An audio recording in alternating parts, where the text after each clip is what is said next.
മഴക്കാലത്താണ് നമുക്ക് ഏറ്റവും കൂടുതൽ മാമ്പഴം കിട്ടുന്നത്.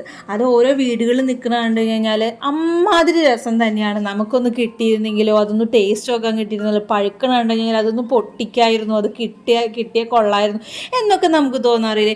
എനിക്കങ്ങനെ തോന്നാറുണ്ട് കേട്ടോ. മാങ്ങാന്നും ചക്കാന്നും പറഞ്ഞാൽ ഞാൻ അങ്ങ് വിട്ട് കളയുന്ന ഒരാളൊന്നുമല്ല കേട്ടോ. അത് പ്രത്യേകിച്ച് പഴുത്ത മാങ്ങയാണെങ്കിൽ പറയുകയും വേണ്ട. അപ്പോൾ മാങ്ങ ഒത്തിരിയൊക്കെ കിട്ടുവാണെങ്കിൽ ഞാൻ മാങ്ങ വെച്ചിട്ട് എന്തെങ്കിലുമൊക്കെ ഞാൻ ഉണ്ടാക്കി വെക്കും. അല്ലെങ്കിൽ മാങ്ങക്കാലം കഴിഞ്ഞാലും യൂസ് ചെയ്യാൻ വേണ്ടി മാങ്ങ വെച്ചിട്ട് ഞാൻ ഓൾറെഡി ഒരു വീഡിയോ ഇട്ടിട്ടുണ്ട് കേട്ടോ.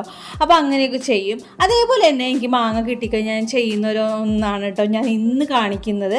അതെങ്ങനെയാണെന്ന് വെച്ച് കഴിഞ്ഞാൽ നമ്മൾ നല്ല കഴുകി വെച്ച പഴുത്ത മാമ്പഴം, ഇത് മൂവാണ്ട മാമ്പഴമാണ് കേട്ടോ, അത് തൊലിയൊക്കെ കളഞ്ഞ് ഞാനിപ്പോൾ പൂണ്ട് വെക്കുകയാണ് കേട്ടോ. അപ്പോൾ ഇത് എന്തിനാണെന്നല്ലേ? മാങ്ങാപ്പുട്ട് ഉണ്ടാക്കാൻ വേണ്ടിയിട്ട്. അപ്പോൾ ഒരു 3-4 മാങ്ങയാണ് ഞാൻ എടുത്തേക്കുന്നത്. അത് നല്ല പോലെ പൂണ്ട് വയ്ക്കുകയാണ്, തൊലിയൊക്കെ കളഞ്ഞിട്ട് കേട്ടോ. ഇനി ഇത് നമുക്ക് പൂണ്ടത് നമുക്ക് എന്താ ചെയ്യുന്നത്? പൂണ്ടെന്ന് പറഞ്ഞാൽ നിങ്ങൾക്ക് മനസ്സിലാവുമെന്ന് അറിയില്ല. നമ്മൾ അരിഞ്ഞ് വെക്കുക തന്നെയാണ് പറയുന്നത് കേട്ടോ. ഞങ്ങളുടെ അവിടെ പറയുന്നതിലാണ് പറയുന്നത്. അപ്പോൾ അത് ഞാനിപ്പോൾ കഴിഞ്ഞിട്ട് ജാറിലിട്ട് ഒന്ന് അടിച്ചെടുത്തേക്കാണ്. വെള്ളമൊന്നും വേണ്ട, ഓൾറെഡി നല്ലപോലെ വെള്ളമുള്ളത് മാമ്പഴമാണ്. അപ്പോൾ നമുക്ക് വെള്ളമൊന്നും ഒഴിക്കേണ്ട, ഒന്ന് അടിച്ചെടുത്താൽ മതി. അപ്പോൾ ഞാനൊരു പാത്രത്തിലേക്ക് അത് പകർത്തി വയ്ക്കുകയാണ് കേട്ടോ. ഇനി നമുക്ക് കുറച്ച് മാമ്പഴം കൂടി അരിഞ്ഞ് വെക്കാനുണ്ട്. അപ്പോൾ അതാണ് ഞാനിപ്പോൾ ചെയ്യുന്നത്. അപ്പോൾ ഇതെന്തിനാണെന്നല്ലേ? അപ്പോൾ ഞാൻ വഴിയേ പറയാം കേട്ടോ. അപ്പോൾ ആദ്യം ഞാനിത് തൊലിയൊക്കെ കളഞ്ഞ് പൂണ്ട് വെക്കുകയാണ്. ഇനി ഇത് നമുക്ക് ചെയ്യുന്നത് വെച്ച് കഴിഞ്ഞാൽ ചെറിയ ചെറിയ കഷ്ണങ്ങളാക്കണം. അപ്പോൾ അത് ഞാൻ എല്ലാം ചെറുതായിട്ട് കത്തി കൊണ്ട് തന്നെ കഷ്ണാക്കി വെക്കുകയാണ് കേട്ടോ. അപ്പോൾ നല്ല പഴുത്തൊരു പഴമായതുകൊണ്ട് നമുക്ക് ഇത്തിരി പ്രയാസമുണ്ട്, എന്നാലും ഞാനത് ചെയ്ത് വെച്ചു. ഇനി ഞാനൊരു പ്ലേറ്റിലേക്ക് ഒന്ന് വകഞ്ഞു മാറ്റി വെച്ചിട്ട് അതിലേക്ക് ഒരു പിടി തേങ്ങയും കൂടി വെക്കുന്നുണ്ട് കേട്ടോ. അത് രണ്ടും കൂടി മിക്സ് ചെയ്യല്ല, ഒരു പണിയുണ്ട്.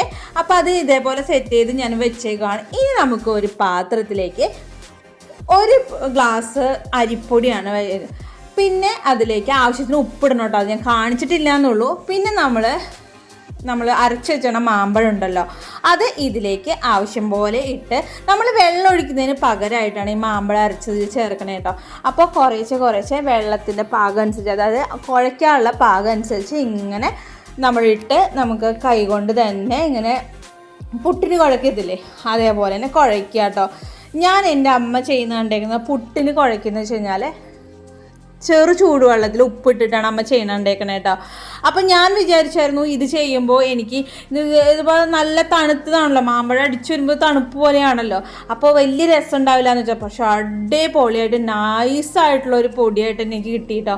അപ്പോൾ 2 കൂട്ടങ്ങളും ഞാൻ ശരിയാക്കി വെച്ചിട്ടുണ്ട്. ഇനി കുമ്പെടുത്തിട്ട് അതിലേക്ക് നമ്മൾ ചില്ലിടുമല്ലോ, അത് ഇട്ട ശേഷം നിങ്ങൾ എന്തൊക്കെയാണ് ഇതിനെ പറയാന്നറിയില്ല, എൻ്റെ അമ്മ പറഞ്ഞതനുസരിച്ചാണ് ഞാൻ ഇതിന് കുമ്പെന്ന് പറഞ്ഞത്. ഓരോ സ്ഥലത്ത് ഓരോ പേരൊക്കെ ആയിരിക്കും. അപ്പം ഞാൻ ഇതിലേക്ക് തേങ്ങ ഇട്ടിട്ടുണ്ട്. പിന്നെ നമ്മൾ കുറേശ്ശെ പുട്ടിട്ട്, അപ്പോൾ 2 പിടി പുട്ടാണ് ഇട്ടേക്കണത്. പിന്നെ നമുക്ക് മാങ്ങ നമ്മൾ അരിഞ്ഞ് വെച്ചിട്ടുണ്ടല്ലോ, അതും ഇതിലേക്ക് ഇടാം കേട്ടോ. ഇനി അതേപോലെ തന്നെ കുറച്ച് തേങ്ങയും കൂടി ഇട്ട ശേഷം അതിൻ്റെ മീതേക്ക് വീണ്ടും നമ്മൾ എന്ത് ചെയ്യുക, പുട്ടിനുള്ള പൊടിയും കൂടി ഇടുകയാണ് കേട്ടോ.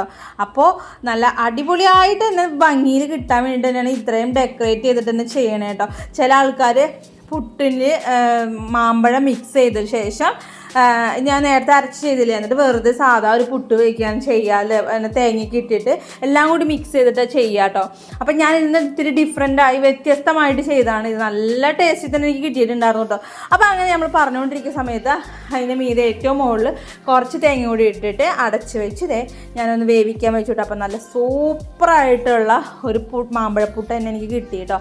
അപ്പോൾ ഏകദേശം ഒരു 10-15 മിനിറ്റ് ആവിയിൽ വേവിച്ചാൽ മതി കേട്ടോ.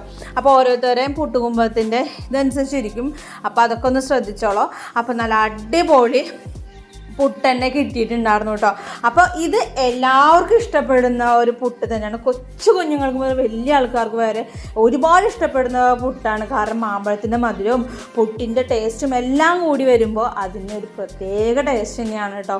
അപ്പോൾ ഇത് കഴിച്ചു നോക്കുമ്പോൾ അറിയാം അത് എത്രത്തോളം ടേസ്റ്റി ആണെന്നുള്ളത്. മാമ്പഴക്കാലമായി കഴിഞ്ഞാൽ മാങ്ങയൊക്കെ കിട്ടുവാണെങ്കിൽ ഇതേപോലെയൊക്കെ ഒന്ന് ചെയ്ത് നോക്കാൻ മറക്കല്ലേ കേട്ടോ.